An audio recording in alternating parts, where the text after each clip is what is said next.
गोपीचंद पडळकरांचे स्टेटमेंटमुळे आता वाद निर्माण होतोय. खरं तर अशी देखील बातमी समोर आली की शरद पवारांनी पण तुम्हाला फोन केला होता. नेमकं असं आहे की गोपीचंद पडळकरांनी जे स्टेटमेंट केलं ते योग्य आहे असं माझं मत नाही. कोणाच्याही वडिलांबद्दल किंवा परिवाराबद्दल स्टेटमेंट करणं हे योग्य नाही आहे.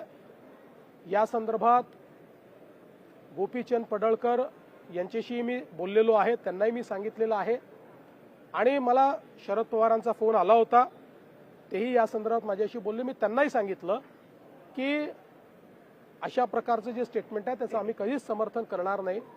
गोपीचंद पडळकर हे एक तरुण नेते आहेत, अतिशय ॲग्रेसिव्ह नेते आहेत आणि अनेक वेळा ॲग्रेशन दाखवत असताना आपल्या बोलण्याचा नेमका काय अर्थ निघेल हे ते लक्षात घेत नाहीत आणि म्हणून मी त्यांना हे सांगितलेलं आहे की हे लक्षात घेऊनच आपण ॲग्रेशन ठेवलं पाहिजे.